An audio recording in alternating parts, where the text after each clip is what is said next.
The New York Giants have really struggled these past few years, and really long before that as well.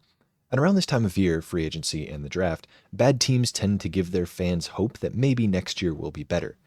The Giants haven't seen legitimate success since Eli Manning retired, and really not since 2016, so a couple years before his retirement when they went 11 and 5. And if you really want to push it back, they really haven't seen success since their 2011 Super Bowl run, where they beat my New England Patriots. But let's leave that in 2011 where it belongs. This video is going to focus purely on their drafting struggles rather than their overall team struggles, namely the fact that they've had so many opportunities and squandered nearly all of them. It wouldn't be a very difficult video to make if I were just talking shit about the Giants and saying they were bad at drafting. Instead, I actually want to dive into those picks and see which ones were good, which ones were bad, and which ones could have been made better. As with all my draft focused videos, I'll be using that wonderful 10-year window that is 2014 to current. And while I'll be discussing the 2024 pick, I have shown a certain aversion to judging rookies after 1 year because of Mac Jones. I will never not bring up that fact when I'm discussing the draft. As I go through each pick that they've made in the past 10 years, I'll discuss the other options, whether that be at the same position that they drafted or just a better player at a different position, and then consult the NFL mock draft database's consensus big boards for that given year and see if there's any insight to be gained, if it's reasonable to have thought they might pick better, or if it's purely hindsight being 2020. And the last thing that I want to remind you guys is that hindsight is 2020, and we should do redrafts as a fun what if exercise rather than a genuine criticism of a front office and their abilities. But when it gets to this level of bad as it has gotten to with the Giants, it gets kind of hard to excuse. The last little disclaimer, as you see this board over here to my right, is that I understand that all of these picks may not have originally belonged to the Giants, whether they traded back or traded up, but I'm going to, just for the sake of ease of creation of this video, I'm going to leave the picks as is and then just see if the actual draft day decision could have been made any better as we go through.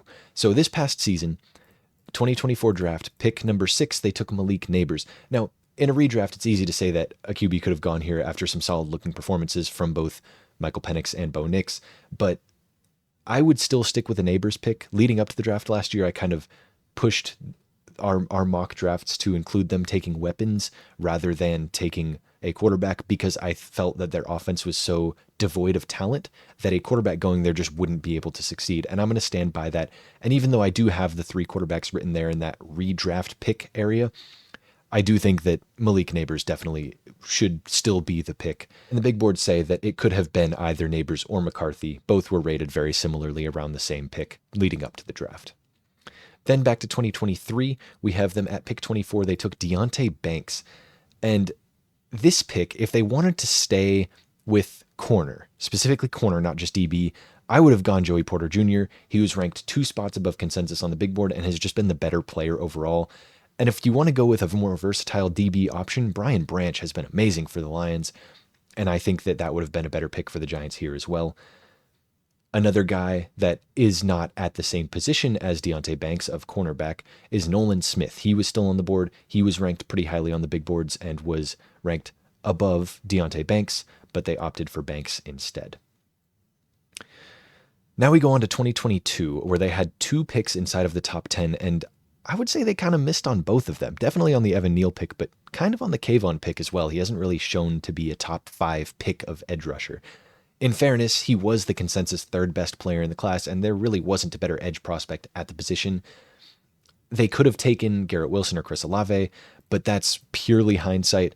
And then if they wanted a tackle and they preferred Ike Ekwonu over Evan Neal, then they could have taken Icky there just because he went at 6 between their 2 picks in the first round there. And then at 7, they took Evan Neal. He's been a pure bust, but that's another pure hindsight thing. Charles Cross has been much better than Evan Neal. And again, those Ohio State wide receivers of Garrett Wilson and Chris Olave are easy to point to. But these 2 picks, Kayvon Thibodeaux and Evan Neal, are both what the big boards would have said to do. So it's not like those were outrageous decisions to take players that everybody knew was going to bust. It was following the big boards, taking the players that were supposed to be better, and they just weren't. Then in 2021, at pick 20, they took Kadarius Toney. He has obviously been a huge bust for them.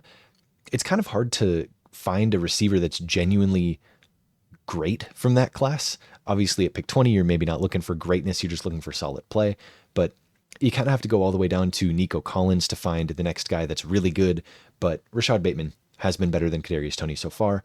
And then Christian Darrisaw is kind of that non-wide receiver pick, taking a different position that would then remove the need for them to take Evan Neal the next year, and they could take one of those Ohio State wide receivers. Another purely hindsight is 2020 thing, but a reasonable pick for the big boards would have been Rashad Bateman over Kadarius Toney, which would have looked a little bit better, but I'm still not convinced that that would have saved their team. In 2020, at pick number 4, they took Andrew Thomas. Andrew Thomas has been great. He has been a very, very good blindside protector for Daniel Jones, and he's been one of the only really good pieces of that Giants offensive line.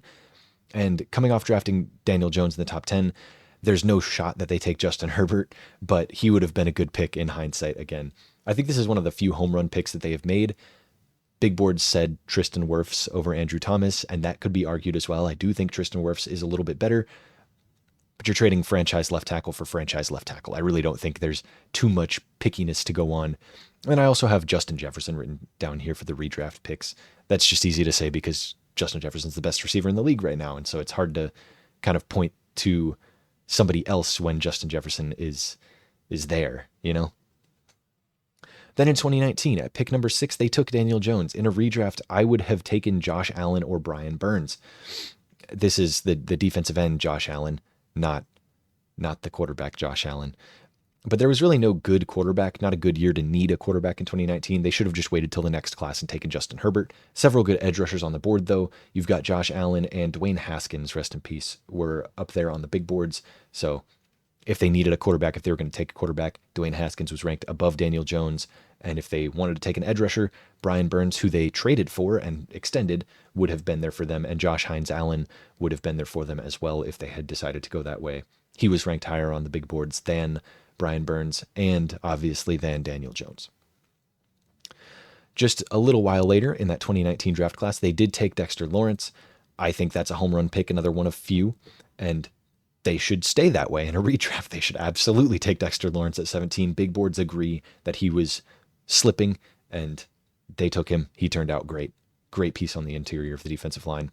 But now we get to 30, where they take DeAndre Baker. If they're sticking with a DB pick, Byron Murphy, I think, has been better than DeAndre Baker. And there are so many good wide receivers that were taken in the second round of this 2019 class, man. It's so hard to do any sort of redraft and not say a late first round pick should have been used on A.J. Brown or DK or even Debo, even though he's not quite on the A.J. Brown level, who is a level above DK Metcalf as well. I think any one of those three obviously would have been the better selection than DeAndre Baker. Now to 2018, at pick number 2 overall, they took Saquon Barkley. Saquon was very good in his rookie year. He still is very good. I just think he was the wrong pick for the Giants.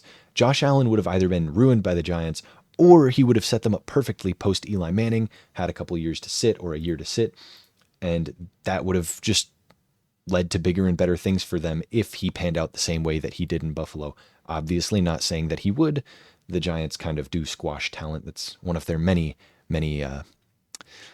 best attributes. And then as far as big boards go, Saquon was the big board pick, or Josh Allen. He was also ranked up there pretty highly. So if they decided they wanted to take a quarterback to prepare for life post Eli, again, definitely Josh Allen is the play. Then back to 2017, where they were picking in the 20s again. At pick 23, they took Evan Engram. If they wanted to go with tight end, I think David Njoku, he's just been the better tight end. Engram was a little bit more athletic, but just didn't pan out. So if they wanted to stick with tight end, Njoku would be the better pick. TJ Watt is hard to say that they shouldn't have taken him at 23. TJ would be the best overall. And then Tre'Davious White would have just been DB help for the Giants a year removed from taking Eli Apple in the top 10. And all three of those guys, David Njoku, TJ Watt, and Tre'Davious White, were on the big boards ranked higher than Evan Engram and available at that pick.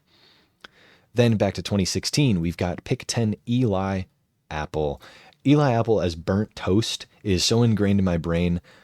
And my selections here for them, Xavier Howard, he was very good in his prime, but would have been a pretty solid reach. Laramie Tunsil had his, whole gas mask thing happen, and that was fun. That's why he was slipping, so they could have taken him and had a really nice tackle on the left side for Eli's later years and for the future, and he would have been a pretty good pick.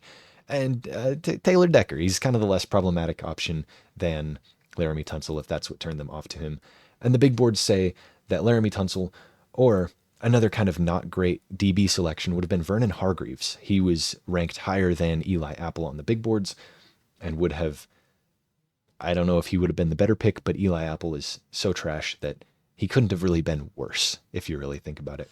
Then we go back to 2015, and this is where the mock draft database does not have any consensus big boards. So unfortunately, we can't reference those to say who they should have taken, but I'll still go through and I'll give my thoughts on who they should have taken. So in 2015 at pick 9, they took Eric Flowers, an offensive tackle. There really weren't better options other than maybe Andrews Pete. But talent-wise, Todd Gurley would have cleared. Really, honestly, this draft class, the 2015 class, was just really underwhelming. That was the Jameis Winston, Marcus Mariota. They were supposed to be super good. Neither really panned out. And ultimately, not a ton of players in that first round did extremely well. Todd Gurley was so good in his prime, but his prime was so short. It would have been tough to take him top, or to argue for him top 10. Even in hindsight, it's kind of tough, but I still think he would have been better than Eric Flowers. Then the last year we'll look at, in 2014, they took Odell Beckham Jr. I think they should have probably kept Odell, but it's also hard to see possibly the greatest defender of the past 20 years on the board and say that a team should not take him, which is Aaron Donald. I still think Odell in the Giants uniform is just too iconic to change. The catch is just ingrained in my brain again. Like, that was when I was growing up and watching football and actually starting to understand what I was watching. That was one of those plays that just, it's still stuck with me to this day. That catch is impressive. It's insane. Odell's career didn't pan out as well as it could have, but I think that his years on the Giants were so good that there's no way that before you see how his entire career has played out, you know that he's not the pick there. So as always, leave your thoughts down in the comments below if you think that I made any bad picks in these redrafts, or if you have any more insight into the players, why they were drafted by the Giants. This was, again, not meaning to rip at any of the Giants organization. Obviously, they do their homework. They try to draft as best they can. And speaking on last year, they actually tried to trade up for both the Commanders pick, Jaden Daniels, and the Patriots pick, Drake May, and they were unable to do so. So it's not like they were not trying to take a quarterback. They just didn't want to take the 4th quarterback off the board at number 6 overall. And that's understandable. I don't blame them for that. And like I said, Malik Neighbors is my selection there. If you are a Giants fan, I am very sorry to kind of go through this rough history that you've had here. But give me some insight and tell me who you hope they draft this year at number 3 overall. If you want them to take a quarterback, if you want them to maybe take Travis Hunter and break my little heart. But if you want to see any other teams' draft history and want me to go through them like this, little redrafts for other teams, just drop them down in the comments below. I'm always looking for more draft content to make. And check out our scouting reports and mock drafts leading up to the draft and our content beyond. So stick around, subscribe, hit the like button as always. And with that, deuces.